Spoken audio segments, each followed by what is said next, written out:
voy a hablar de la insuficiencia cardíaca aguda, con un poco dejando ver o enfocándolo hacia aquellos nuevos abordajes que yo creo que deberían ser el camino que deberíamos o podríamos seguir en los próximos años. Esta es una diapositiva que yo creo que ya empieza a ser clásica, que todo el mundo se ha quedado y en el que refleja lo que sería la insuficiencia cardíaca aguda, en la que nos encontraríamos los eventos agudos a lo largo de la historia natural del paciente.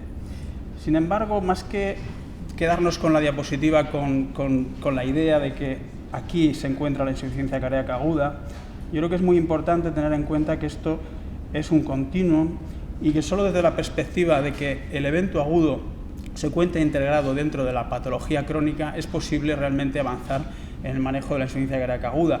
Al fin y al cabo, el concepto de aguda nos puede llevar a pensar en que es algo reversible, cuando realmente deberíamos estar hablando de insuficiencia cardíaca crónica, compensada en sus estadios clase 1, en el que solo suelen estar el 25% de pacientes, o ya progresivamente descompensada, a veces de forma inestable en la consulta, clase 2, que a veces avanza a clase 3, los tenemos en la consulta, o con una descompensación ya más grave o más aguda que nos lleva hasta un estadio más avanzado.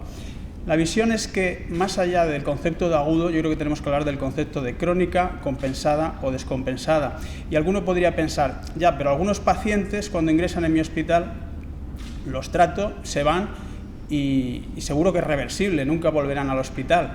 Pues probablemente no sea así, porque este estudio, este seguimiento a 10 años, publicado en Circulation Heart Failure en el 2012, y que nos deja ver qué pasa con pacientes que ingresan por primera vez por insuficiencia cardíaca aguda, como pueden observar, a 10 años solamente un 15% o no ha ingresado o no ha fallecido. Es decir, que realmente la reversibilidad en el concepto de insuficiencia cardíaca aguda no existe. Casi todos nuestros pacientes, cuando ingresan, forman parte de un proceso que es la insuficiencia cardíaca crónica y estamos viendo simplemente fotografías de la misma enfermedad.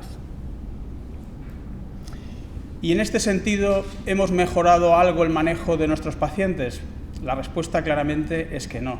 Estos son resultados de la serie americana, en la cual a prácticamente 8 o 10 años la mortalidad, esta sería la mortalidad a 30 días, está en torno entre el 10 y el 15% y así se mantiene, y la mortalidad a un año en estos pacientes que ingresan en el hospital está entre 35 y 40%, y aunque hay un mínimo descenso, lo cierto es que es muy parecida en los últimos 8 años. Estos son las series americanas y estos son los resultados obtenidos del registro de la CMVD y publicados en el pasado Congreso Nacional de Cardiología dentro del registro RECALCAR. El infarto sí, en los últimos 10 años ha descendido en su mortalidad, pero la insuficiencia cardíaca mantiene una mortalidad intrahospitalaria en torno al 10%. En este registro no hay datos a largo plazo en cuanto a mortalidad, pero sí tenemos también los reingresos. ¿Y qué ocurre con este paciente que se va de alta?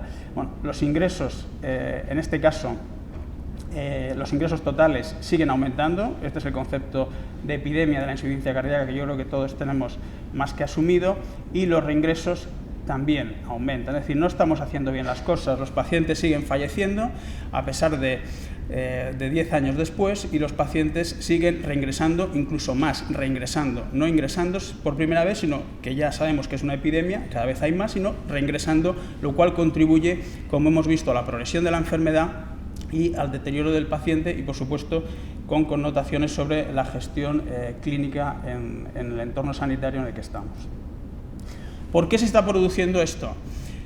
Pues en gran medida porque no hemos abordado bien la insuficiencia cardíaca crónica en general, en la cual nos hemos centrado en la fracción de eyección deprimida durante muchos años, y yo creo que los cardiólogos tienen que reenfocar a la insuficiencia cardíaca con fracción de eyección preservada también, y sobre todo por la complejidad del paciente con insuficiencia cardíaca aguda. Es que dentro del concepto de aguda descompensada, en el hospital, que es lo que más vemos nosotros, o en el ambulatorio, estos mismos pacientes que se van de alta, son pacientes muy distintos, muy complejos, y en los cuales existen variables que afectan al resultado de lo que las medidas terapéuticas que pongamos en práctica. No es lo mismo un paciente en shock que un edema agudo de pulmón, una insuficiencia cardíaca que debuta, o la descompensada, más o menos comorbilidad, si predomina el fallo derecho, o es un paciente joven con un evento claramente agudo. Con lo cual, digamos que algo está pasando, y ese algo que está pasando en parte es la complejidad. Y más allá de la complejidad, vuelvo un poco a la idea inicial, el otro gran problema es que seguimos viendo la insuficiencia cardíaca aguda como un evento agudo, cuando realmente forma parte de un continuo de enfermedad, en el cual para nosotros en el hospital es fácil asumir que hay un primer diagnóstico en urgencias, que luego se ha de hacer un manejo terapéutico, cuyo objetivo es la estabilización del paciente, aunque en muchas ocasiones el objetivo es darle de alta al paciente, no estabilizarlo, y en menor medida, aunque es también nuestra obligación, establecer un pronóstico a corto, medio, largo plazo y en base a eso establecer medidas terapéuticas. Esto lo vemos en mayor o menor medida en nuestros hospitales, pero este otro aspecto del continuum es el que yo creo que nos falta por identificar. Y dentro de ese continuum, otro concepto muy importante, y es que la insuficiencia cardíaca aguda no empieza en el hospital. La insuficiencia cardíaca descompensada empezó mucho antes que el hospital. Y podemos ver incluso al paciente con insuficiencia cardíaca aguda o descompensada como un fallo del sistema prehospitalario, de un fallo del sistema de atención primaria, de nuestra ambulatorización de pacientes, que hacen que en esa fase prehospitalaria hayamos sido incapaces de diagnosticar precozmente la descompensación y resolver precozmente la descompensación. Con lo cual, si esto no funciona, evidentemente el paciente ingresará. En este sentido, los protocolos con atención primaria y la ambulatorización de la insuficiencia cardíaca de forma consensuada con el cardiólogo, atención primaria, incluso otras especialidades, es fundamental. Y yo sí creo que los péptidos natriuréticos también tienen aquí un papel. No se han integrado en la práctica clínica, a pesar de más de 10 años de estar en los laboratorios de todos los hospitales, bueno, no digo de todos los hospitales, pero estar disponible en los laboratorios con relativa facilidad, a veces por una cuestión de gasto, a veces yo creo que también por falta de formación en el uso de péptidos natriuréticos, pero los péptidos natriuréticos claramente son una herramienta diagnóstica y pronóstica reconocida por las últimas guías europeas como clase 1A, que deben servir al clínico, al cardiólogo y al médico en el ambulatorio a manejar estos pacientes más allá de su uso en el diagnóstico, en el primer diagnóstico de insuficiencia cardíaca. Estas son las guías del 2012 que recogen claramente su utilidad en pacientes de novo con comienzo agudo, donde podemos obviar el uso de una ecocardiografía, aunque no haya tenido nunca una hecha. Para llegar al diagnóstico de insuficiencia cardíaca nos sirve disponer de un ProBNP o de un BNP, no digo para el diagnóstico definitivo, pero sí para excluir si ese paciente tiene insuficiencia cardíaca. Una vez que los valores están por encima de 300 o de 100, depende del péptido, sí ya acudiremos a integrarlo en la clínica, apoyarnos para hacer el diagnóstico correcto de insuficiencia cardíaca definitivo y obtener el resultado de la eco para conocer la cardiopatía estructural subyacente después de haber iniciado ya el tratamiento. Pero no es tan sencillo. Uno de los problemas, como decía, de no haber integrado los péptidos natriuréticos en el uso de nuestros pacientes es que el paciente, como he dicho, es complejo.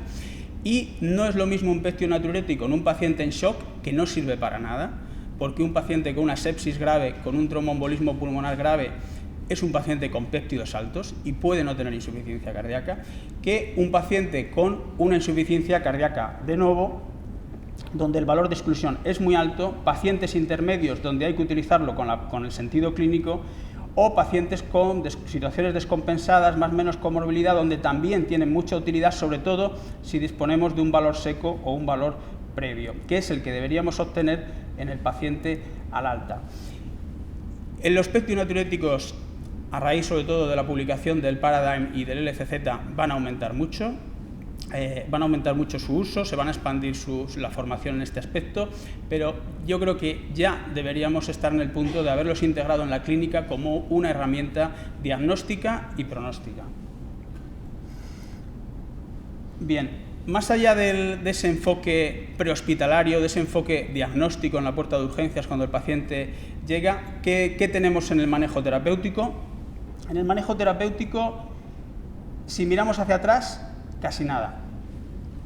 No me voy a referir a todos los estudios que han fallado en insuficiencia cardíaca, que han mostrado resultados neutros o negativos, pero son muchos. Aquí están reflejados un montón de ellos. ¿Y por qué ha ocurrido esto? Ha ocurrido porque, como he dicho, el paciente es complejo, la mayor parte de fármacos tiene un abordaje simplista del problema y un ensayo clínico tiene un gran problema, y es que no individualiza. Cuando realmente todos los clínicos sabemos que si un paciente es complejo, el arte es individualizar, es darle a ese paciente el tratamiento correcto en cada momento correcto, cosa que es muy difícil cuando un fármaco, en un ensayo clínico, la dosis es esa y solo esa. Con lo cual, muchos fármacos fallan porque si no eliges bien el paciente y das siempre la misma dosis, no te permiten ajustes, es muy difícil que al final aporten una ventaja, sobre todo si además no sabes elegir el paciente, que a priori es muy difícil, y identificas pacientes incorrectos que al final estropean los resultados del estudio. Con lo cual, los resultados en cuanto a farmacología son escasos. Las evidencias ahora mismo en las guías clínicas están basadas fundamentalmente en experiencia y opinión de expertos. No tenemos ninguna evidencia para el uso de fármacos en insuficiencia cardíaca aguda. Nos basamos en nuestro arte y nuestra experiencia en el uso de lo que ya tenemos: diuréticos, vasodilatadores, inotrópicos en algunos casos, o opiáceos, y olvidamos que la insuficiencia cardíaca aguda en muchos pacientes, en la mayoría, no es un problema solo de fallo cardíaco, sino que hay fallo pulmonar, hay fallo arterial, hay fallo venoso y hay fallo renal. Y eso en un entorno en el que el paciente descompensado agudo activa en mayor medida todos los mecanismos neurohormonales perjudiciales y se produce un cierto grado de inflamación. Todo eso es un conjunto que es imposible abordarlo con un solo fármaco y con un concepto simplista, salvo que ese fármaco aporte ventajas adicionales sobre todos esos componentes de lo que es una situación de insuficiencia cardíaca descompensada o aguda. Por tanto, yo creo que es necesario un abordaje fisiopatológico en todos los enfermos, eso es necesario, teniendo en cuenta lo que ya sabemos, lo que ya conocemos del manejo del paciente, individualizar y sobre eso apoyarnos en fármacos que demuestren un beneficio. Y en este sentido, voy a empezar con el fármaco que más expectativas tiene ahora mismo en el manejo de la insuficiencia cardíaca, que es la serelaxina. La serelaxina es una hormona sintética derivado de la relaxina 2, que es una hormona natural que está presente sobre todo en mujeres y especialmente en el momento del embarazo a partir de la placenta. Y el concepto, la verdad, de aplicar esta hormona al tratamiento de la insuficiencia cardíaca tiene bastante sentido. Si pensamos que en la mujer embarazada el incremento del gasto cardíaco es de un 20%, la resistencia vascular sistémica baja un 30%, mejora la compliance arterial, mejora el fallo renal, el flujo renal aumenta y el aclaramiento de creatinina también aumenta. Es decir, que en una situación fisiológica, no patológica, esta hormona es la responsable de toda una serie de beneficios que en la mujer embarazada son necesarios, pero que en el paciente con insuficiencia cardíaca aguda también serían muy beneficiosos si pudiéramos dárselos al paciente. En este contexto se hace el estudio con datos preclínicos del Relax Acute Heart Failure. Antes había habido un pre-relax, que era un estudio buscando la dosis, aunque también con eventos, pero buscando la dosis apropiada. Y destacar primero, eligen una buena población, bien definida, no marcan la fracción de eyección como un criterio, lo cual es un acierto porque la insuficiencia cardíaca aguda no depende de la fracción de eyección. En ningún modelo de riesgo de la insuficiencia cardíaca aguda de evolución influye la fracción de eyección como tal. Y la definen como disnea, congestión pulmonar y, muy importante, péptidos natriuréticos elevados. Es decir, estamos seguros de que este paciente tiene una descompensación congestiva, mantiene una buena hemodinámica. Hemos apartado a los pacientes con fallo arterial, con hipotensión. En las primeras horas, este es un concepto simplista, pero si yo tengo un problema agudo, descompensado agudo, cuanto antes lo trate, mejor, porque toda esa activación inflamatoria, neurohormonal, todo el fracaso multiorgánico se parará antes, que hayan recibido, por supuesto, furosemida, y dado el posible beneficio sobre la función renal, se incluyen pacientes con insuficiencia renal leve moderada. Una población cercana a lo que viene siendo la realidad de insuficiencia cardíaca aguda, por encima de los 70 años la edad media, presiones conservadas sistólicas y el tiempo desde la presentación a urgencias fueron 8 horas, con un aclaramiento de creatinina con una insuficiencia renal moderada. 38, en torno a 38 por 30, un tercio tenían ingresos previos, la fracción de eyección estaba deprimida en la mitad, lo cual viene siendo lo habitual en los registros de insuficiencia cardíaca, y los niveles de péptidos altos, bastante altos, 5000 de NT-proBNP es un nivel que indica ya mal pronóstico en un paciente agudo que se presenta en urgencias. Enfermedad isquémica a la mitad, que también sería lo esperable, 40% de fibrilación auricular, yo creo que también es lo esperable, y casi la mitad de diabetes mellitus, que podría estar un poco por encima de lo habitual. Y sobre esto el fármaco demuestra, por un lado, mejoría sintomática. Esto es importante, pero no es lo más importante en cuanto a disnea, valorada en una escala visual analógica, área bajo la curva o día por día. Los pacientes mejoraron en cuanto a síntomas, mejoraron en cuanto a signos congestivos en la exploración del investigador, pero en crepitantes, edema, ortopnea. Importante, el paciente también estuvo más estable. En lo que fue el endpoint de empeoramiento, es decir, mejoría, pero que luego el paciente presenta un nuevo empeoramiento clínico, en los pacientes con serelasina presentaron menos episodios de empeoramiento del cuadro. Es decir, los pacientes se mantuvieron más estables a 5 días o, en términos de Kaplan-Meier sin evento, a 14 días, 11,4 versus 15,7%, y este es un término importante. ¿Qué significa estabilidad? Los pacientes en este grupo fueron más estables, y eso a pesar de requerir menos dosis de diuréticos intravenosos, 160 versus 200. Es decir, el fármaco nos permitió manejar al paciente con menos diurético intravenoso, nos permitió mejorarlo de síntomas y signos, congestión, pero sobre todo dejarlo más estable, concepto importante.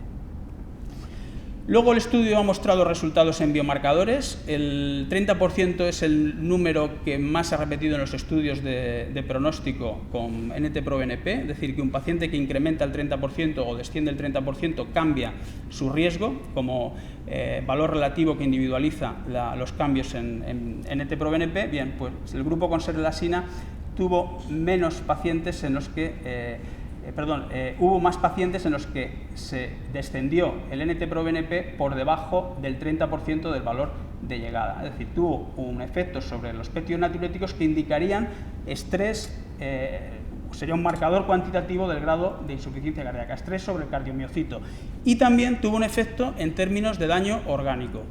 Daño orgánico en términos a nivel cardíaco, cardiomiocitos. La troponina T aumentó en más de un 20% a las 48 horas del ingreso en 27% de pacientes en placebo versus 16 en el grupo con serelasina. Es decir, hubo una protección miocárdica, hubo una protección renal.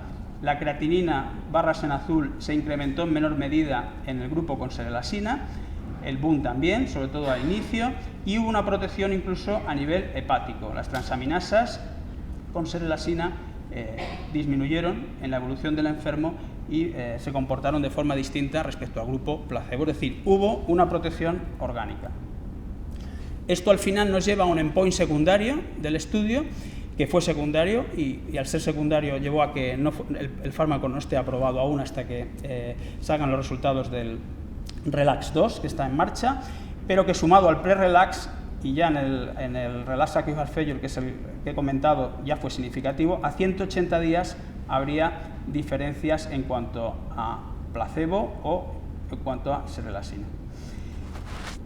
Y todo esto podría enlazarse, podría todo formar un conjunto, sí, puede hacerlo porque, y sobre todo en términos de estabilidad y de daño orgánico, porque si nos fijamos en daño orgánico, cardíaco, renal, hepático, o nos fijamos en congestión, NT-proBNP, descenso o estabilidad clínica, el paciente ya no se vuelve a descompensar, los pacientes que tuvieron una mejor evolución en estos términos, daño orgánico, cardíaco, renal, hepático o menos congestión, el grupo con serelaxina tuvieron menos mortalidad. Es decir, hay una conexión, hay un link entre menos daño orgánico, menos congestión, más estabilidad clínica, menos mortalidad.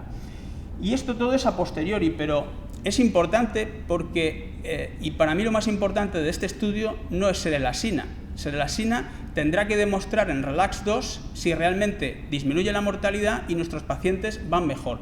Pero realmente lo importante de este estudio es que cambia el enfoque del paciente con insuficiencia cardíaca aguda. Y el enfoque es este. ¿Hay que resolver la congestión? Sí. ¿Pero hay que proteger órganos? También. ¿Hay que dar estabilidad al paciente? Sí. ¿Y eso a dónde nos lleva? A supervivencia. Es decir, que el enfoque tiene que ser en este fármaco, en nuestras decisiones delante del enfermo y en los nuevos fármacos tiene que ser este. Mejorarlo clínicamente es importante, pero además de eso, si queremos tener eficacia, habrá que obtener beneficios a otros niveles, como son la mortalidad intrahospitalaria, la estancia, la estabilidad, que no haya empeoramiento, que no haya daño orgánico y de esa forma quizás tengamos menos hospitalización y menos mortalidad a largo plazo. Ahora un repaso de otras opciones farmacológicas que están ahí y como un poco puesta al día. Solo hay el principal inotrópico que sigue ahí, porque la historia se repite, es el omecamtiv, que es un activador de la cadena pesada de la miosina. Como otros muchos inotrópicos, no aumenta el consumo de oxígeno ni el calcio intracelular, es decir, que en principio no tendría efectos adversos, pero el único estudio que hay es el ATOMIC, se ha publicado, es un estudio 2B y demuestra que no tiene grandes efectos adversos, son grupos de 100 pacientes y a fecha de hoy no podemos decir que que sería el inotrópico por llegar, esté en condiciones de aportarnos nada porque tampoco hay un ensayo clínico en marcha en insuficiencia cardíaca aguda en el momento actual después de este ATOMIC que era un ensayo 2B. Los peptidonatiuréticos intravenosos que, como sabéis, Neseritide tuvo un resultado neutro y se han dejado apartados, sobre todo en Europa, tienen una última oportunidad con el uradatide, que es un peptidonatiurético de origen renal y que está siendo evaluado en este estudio pendiente de resultados. Y aquí voy a presentar el fármaco que quizás tenga algo que decir en los próximos años en insuficiencia cardíaca aguda después de serelaxina. Todo el mundo conoce el receptor AT1 de la angiotensina y todo el mundo sabe que tiene efectos perjudiciales, vasoconstricción y retención hidrosalina. Pero mucha gente no conoce que este receptor por estímulo de la angiotensina tiene un aumento de la contractilidad asociado. De tal manera que cuando nosotros damos un ARA2, lo que estamos haciendo es bloquear el AT1, estamos provocando efectos favorables en cuanto a que bajamos la tensión arterial, disminuimos la retención hidrosalina, pero también estamos disminuyendo el gasto cardíaco en nuestros pacientes. Pues bien, hay una molécula en investigación ya en fase clínica, que es el TRV027, que es un ligando de este mismo receptor, pero es un ligando, digamos, asimétrico, de tal manera que cambia la configuración del receptor y sí, va a bajar la presión arterial, va a disminuir la retención hidrosalina, pero va a aumentar la contractilidad cardíaca porque no va a afectar a esta molécula, a la beta-arrestina. Con lo cual, este es un fármaco que tendría los beneficios del bloqueo del AT1, desde el punto de vista de ser parecido a un ARA2, pero con el beneficio de mejorar la contractilidad cardíaca y evitar ese efecto que tendrían los ARA2 actuales. De tal manera que este estudio, que es un estudio en animales, se puede ver lo que estaba comentando.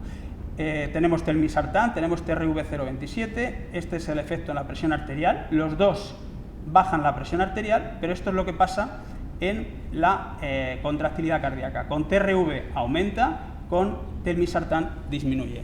Con lo cual, esta es la molécula que quizás aporte resultados en los próximos años. Este es el estudio, el BLAST, Acute Heart Failure, que está en marcha en pacientes con insuficiencia cardíaca aguda y con un diseño muy parecido al RELAX y administrado de forma intravenosa también en las primeras 48 horas.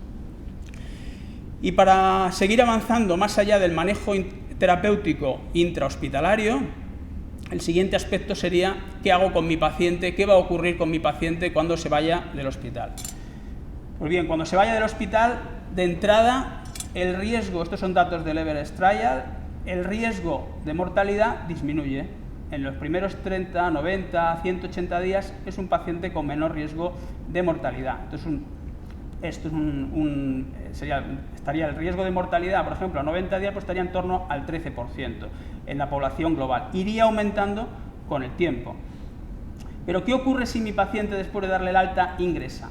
Pues ocurre esto, y es que cambia completamente su evolución. Si nuestros pacientes reingresan, ese riesgo que estaría entre el 15 y el 20% de forma mantenida pasaría a ser por encima del 30%, incluso desde poco después del alta.